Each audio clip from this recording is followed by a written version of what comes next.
Hey everybody, it's Captain Kyle. I'm here with the War in Pocket Dinobot set. A third-party set, but this is a special edition. This is the Dark Dino set. So they're very cool, I think, but I'm gonna show them to you and you can make that decision. So let's go through them one at a time and see how they fit in to the Transformers universe. Be right back. So this is the War in Pocket Dinobot set. Instead of having people like Slag, you have Flamethrower Bumper. You have Jungle Warrior Quaker, who is of course Sludge. You have Bombardier Skyer, which is Swoop. Desert Warrior Thorner, which is Snarl, and of course Dino Commander Rager. Me, Grimlock, a Rager now. Ooh, great party. So I'm gonna go through these guys and let's get them out of this box. I mean, the box itself is pretty cool. Shows all the figures on the front, shows them in dino modes, but it's showing you the regular coloration, which I have on a shelf somewhere else. The artwork on the back is pretty cool. It shows them in the desert with the volcano, which I would imagine would be Mount St. Hilary, right behind them. But enough of that, let's get them out. They do have instructions. Big ass instruction sheet. It has instructions for all of them. And I have to say, taking them out, the transformations are a little off to fit them. Like, for example, Sludge has his head on backwards. But all you have to do is turn the head like so, and he's normal. And you can put his legs down. And of course, you have to spread the wings of Swoop. Snarl seems pretty normal. You gotta adjust the legs of our dear friend Snarl. Yes, I'm gonna call them by their Transformers names, who they're supposed to be. And of course we have Grimlock. And they have weapons, which we'll put over there. Now the weapons are a different color than the normal versions, which is cool. But we'll go through all these guys one by one and see how cool they are. And one thing I have to say is the coloration. The coloration is very reminiscent of Shattered Glass, which I think is cool. It would be nice if they were a little bigger, but I'll complain about that more later. All right, let's move some dinos aside. Let's pour out their weapons for later use. Oh, and Grimlock comes with a crown, but it didn't fit on too well, and it hurt my fingers trying to put it on, so I left that upstairs. But let's look at Grimlock first. There he is in all his dino glory. Now the head swivels, so let's check out, obviously, posability. The mouth does not open for this guy. It looks like it should, but it does not. But the head swivels, that it does not turn. The arms have pretty good motion, but, you know, still can't masturbate or T-Rex.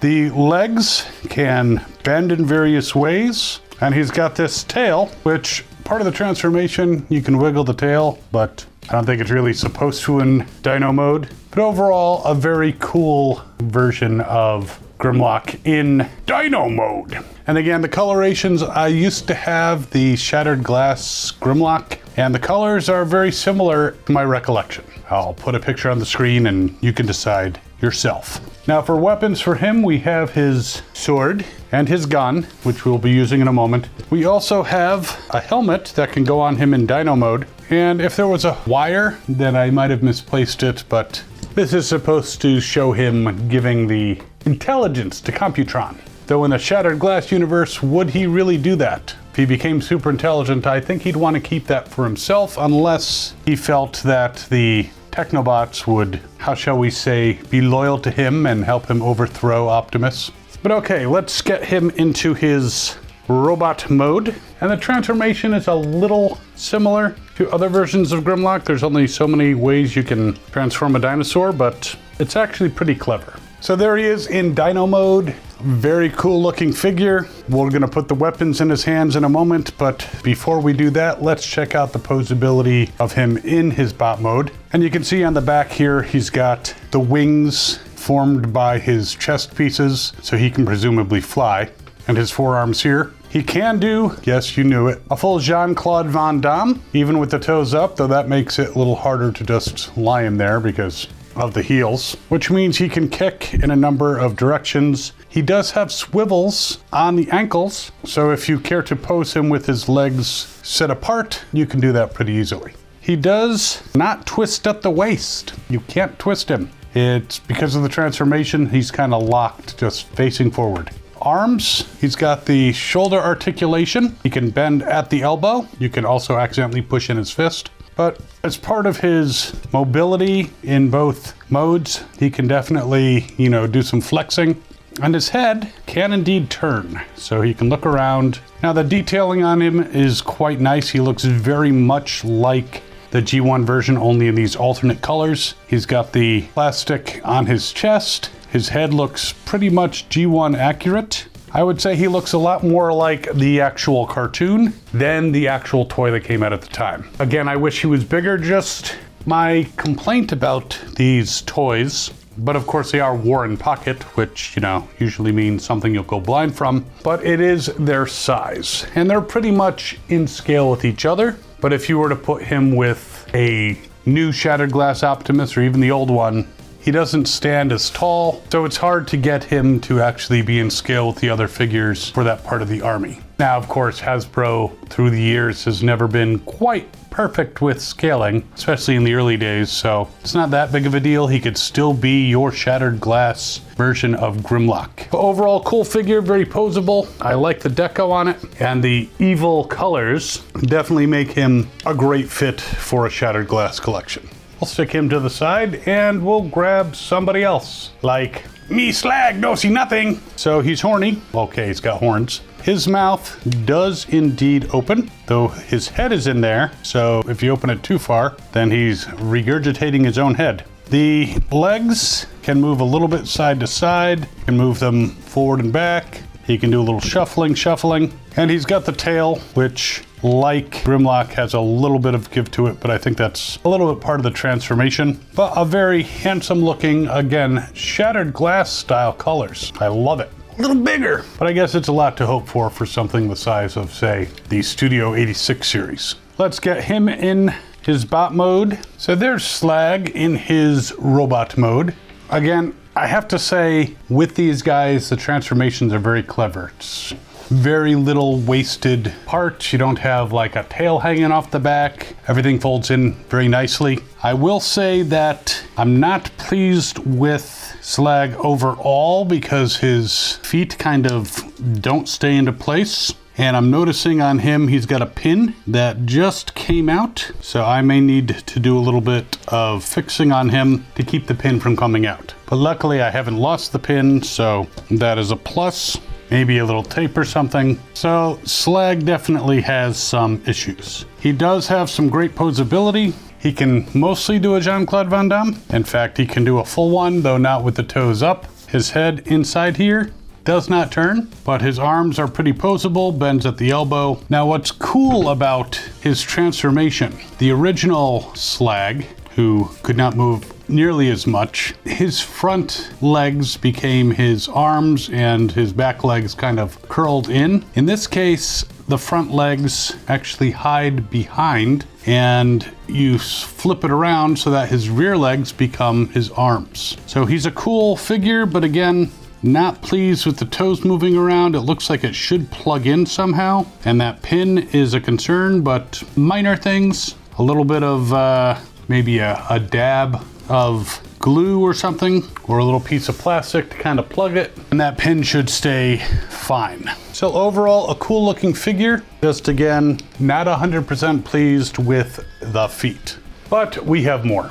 All right, let's go for Sludge, and he completes the original trio as was shown in the original Transformers cartoon. Grimlock, Slag, and Sludge were made first, and then Swoop and Snarl were made second. In the comics, of course, they were all made at once, and they were actually from Cybertron and not created just on Earth. They were just reformatted by mistake into dinosaurs because Teletran 1 was scanning dinosaurs in the Savage Land. But all right, so we have Sludge. His head in his dino form moves, and his mouth does open so he can eat leaves and I guess some weed maybe. That's why he talks so slow. His front legs can move back and forth. His rear legs, he can actually do a little split there. They have a lot more posability because they are eventually his arms. And the tail does not have the little thing on the back to make it move. But overall, very solid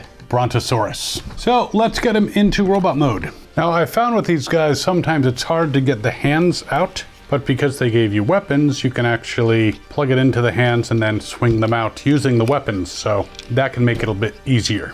Now his transformation is a bit different than the originals because he had his Brontosaurus neck and head going down his back. Here they actually hide inside the legs, while the tail on his back folds down and covers his rear area. So it's a very, again, clever transformation. He does have the wings, which is cool.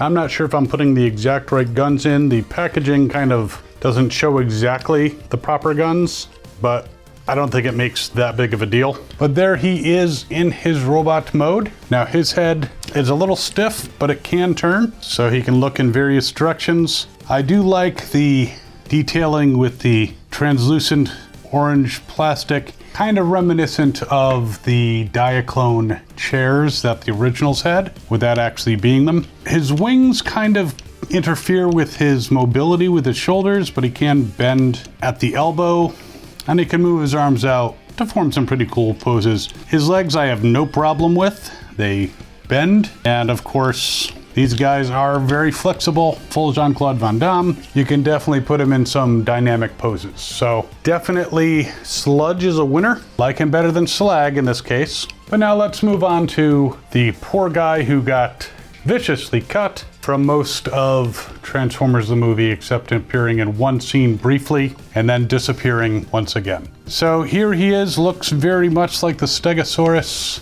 bot that we have come to know and love. The back legs are interesting because they have these joints, so he can actually move in various ways. I don't think he's necessarily supposed to, but you can pose them a lot more. The front legs do move. The mouth does open in the front, so that's kind of cool, though the head does not turn, and the tail doesn't do anything other than be a tail. All right, bot mode. Again, very clever transformation as the front legs go into the legs themselves. So again, they're not hanging off there. Makes it much more cartoon accurate. Now he twists at the waist to put his legs in the proper direction, but it looks like it's almost on backwards because what should be the front of his waist is now on the back. So unless I'm mistransforming it, but I'm not seeing another way. And there he is in bot mode. Again, a very clever transformation to hide the legs and the head in the legs, and a little tough to get apart, but he looks actually good from the back. His head does turn, his arms bend at the elbow, you can move him out. He's got a pretty good range of mobility. Now, because of his transformation, you can twist this one at the waist. Bend him at the knee, do a full Jean-Claude Van Damme. Unfortunately, Grimlock appears to be the only one who has the ankle swivels, but still, overall, pretty stable.